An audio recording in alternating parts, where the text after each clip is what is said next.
Assalamualaikum warahmatullahi wabarakatuh. Hai Sobat KYM, apa kabar? Semoga kabarnya baik dan selalu sehat. Tetap semangat ya. Kita akan membahas satu materi. Kali ini kita akan membahas tentang cara menulis fabel. Bersama saya Sri Mei Ekawati.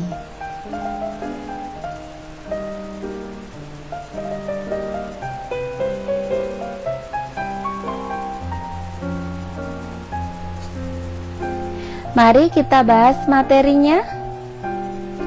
Apa itu fabel? Tentunya teman-teman sudah tahu ya. Ya, cerita yang tokohnya binatang yang bertingkah laku seperti manusia.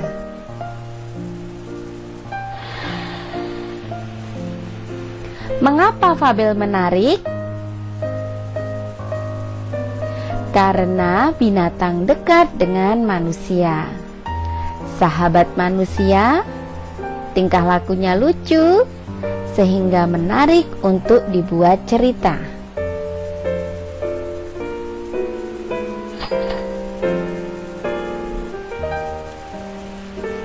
Apa sih perbedaan cerita anak dengan fabel? Cerita anak berkaitan dengan kehidupan anak-anak pada umumnya. Sedangkan fabel, cerita yang tokohnya binatang, namun bertingkah laku seperti anak-anak atau seperti manusia. Sehingga, jika ingin menulis fabel, kita perlu mengetahui kehidupan binatang yang akan kita tulis sebagai tokoh. Misalnya tingkah binatang itu, makanannya, berkembang biaknya, metamorfosisnya, dan lain-lain.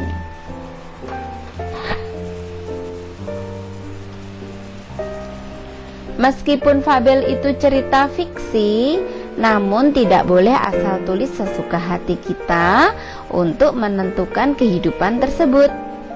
Ada rambu-rambu yang tidak boleh dilanggar tadi ya. Meskipun cerita yang dibuat bebas sesuai kehidupan sehari-hari.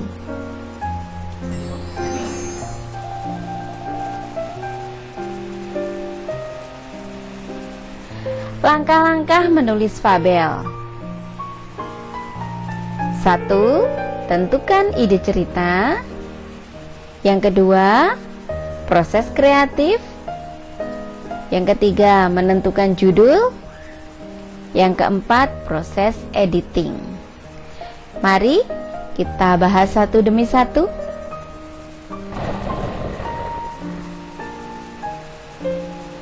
Yang pertama, ide cerita.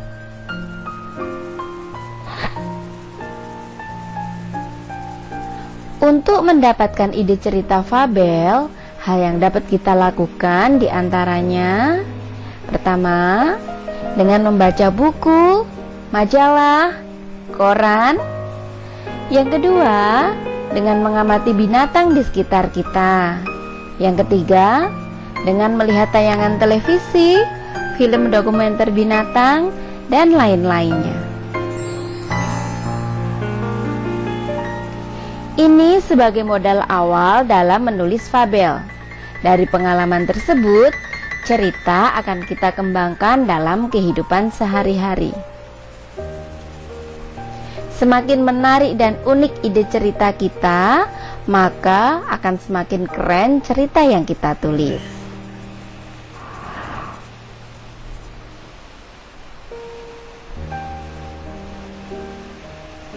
Yang kedua, proses kreatif.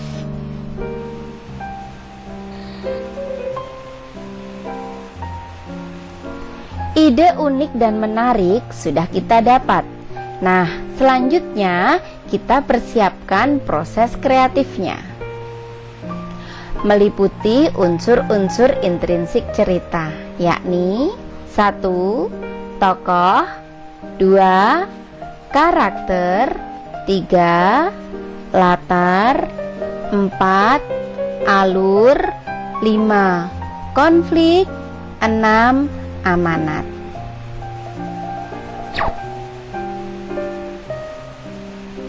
Yang pertama, tokoh. Memberi nama dari tokoh utama dan tokoh pendukung. Bebas mau diberi nama siapa yang menurut kalian lucu, unik, atau berkesan. Ini misalnya ada dalam fabel saya. Ada yang saya beri nama Moza, Yuko, Kupi, dan lain-lain. Teman-teman tentu lebih keren untuk memberi nama dari tokoh fabel kalian. Silahkan berkreasi sebagus mungkin. Selanjutnya, ada berapa tokoh yang akan kita tulis dalam fabel. Kita rencanakan dari awal cerita, namun jangan terlalu banyak agar cerita tetap fokus pada tokoh-tokohnya. Yang kedua, karakter. Sifat atau watak dari masing-masing tokoh, baik protagonis, antagonis, ataupun tritagonis. Protagonis di sini tokoh yang berwatak baik, yang membawa pesan moral yang akan kita sampaikan. Antagonis sebagai lawannya, kemudian tritagonis sebagai tokoh penengahnya. Fabel akan lebih hidup jika masing-masing tokoh memiliki karakter kuat dalam membentuk konflik cerita. Kita dapat menerapkan sifat-sifat baik seperti jujur, pemberani, disiplin, ramah, penolong, dan lain-lain.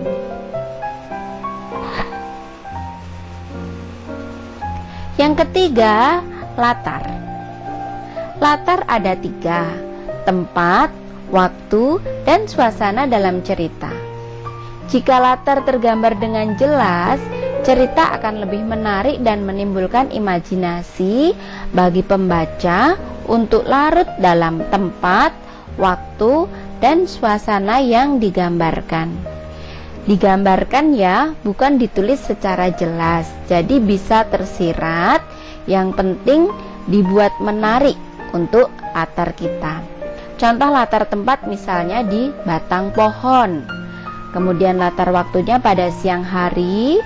Latar suasananya misalnya dikejar tokoh antagonis, sehingga suasana yang ditimbulkan menegangkan dan sebagainya. Yang keempat, alur. Buat urutan cerita yang mudah dipahami atau tidak terbelit-belit, mengingat pembaca kita anak-anak. Misalnya dalam membuat cerita fabel, tokohnya mula-mula tidak peduli, kemudian dihadapkan pada persoalan yang membuat dia menjadi peduli terhadap orang-orang di sekitarnya, dan dikuatkan dengan sifat-sifat baik agar tertanam di pikiran pembaca. Itu hanya contoh, silahkan membuat alur cerita yang menarik. Konflik. Fabel akan hidup jika ada permasalahan dalam cerita. Konflik ini yang memicu terjadinya cerita. Ditutup dengan ending atau penyelesaian yang berkesan. Saat proses kreatif, justru konflik ini yang memegang peranan penting. Tanpa konflik, fabel akan datar dan tidak menarik. Dalam memikirkan konflik, kita harus menyesuaikan dengan dunia anak-anak.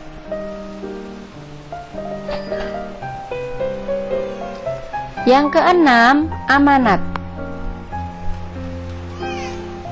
Amanat adalah hikmah atau pesan yang akan disampaikan kepada pembaca.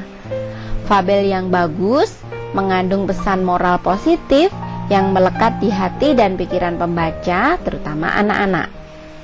Bisa jadi pembacanya juga orang dewasa, tetapi di sini agar dapat mudah diterima oleh anak-anak untuk melakukan hal yang baik dalam kehidupan sehari-hari. Namun, sebaiknya amanat tidak ditulis jelas agar pembaca tidak merasa digurui. Jadi bisa kita sampaikan melalui tingkah laku dan perkataan dari masing-masing tokoh. Yang ketiga, proses menentukan judul.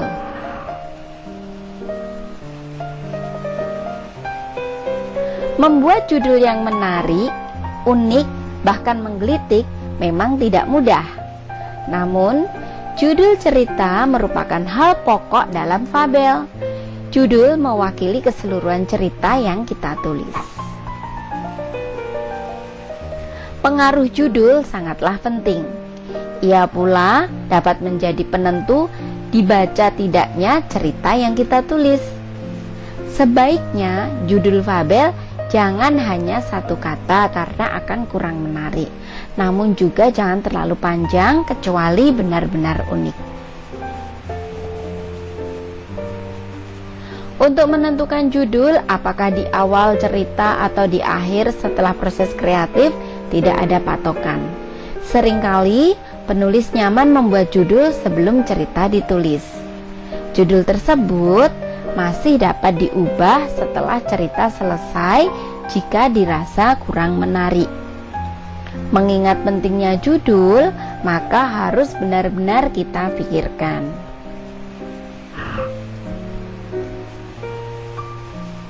Salah satu fabel saya yang dimuat di koran berjudul Puasanya Si Kupi. Dari judulnya, teman-teman bisa menebak tokohnya binatang apa? Apakah teman-teman penasaran dengan isi ceritanya? Ini judul-judul fabel saya yang lain. Ada Yuko Sang Pemberani, Si Cerdik Belly, Penemuan Baru Tiku Kutu Buku, dan lain-lainnya. Yang keempat, editing.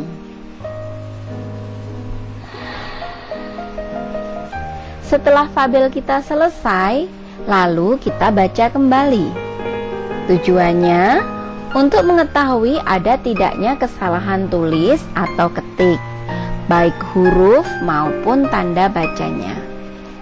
Selain itu juga untuk merasakan koherensi kalimatnya. Maksudnya, asik tidaknya susunan kalimat itu dibaca.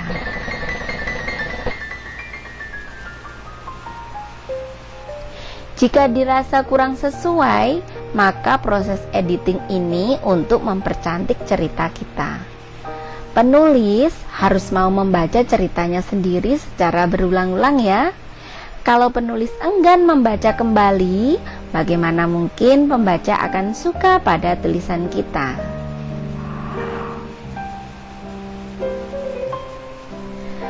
Tadi saya sampaikan tentang fabel yang dimuat di koran. Untuk materi menulis fabel di koran akan saya sampaikan pada pertemuan selanjutnya.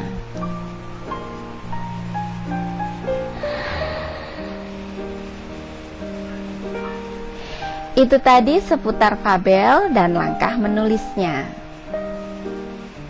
Selamat mencoba dan tetap semangat ya. Tetaplah menulis dan menulis sampai tulisan kita asyik dibaca.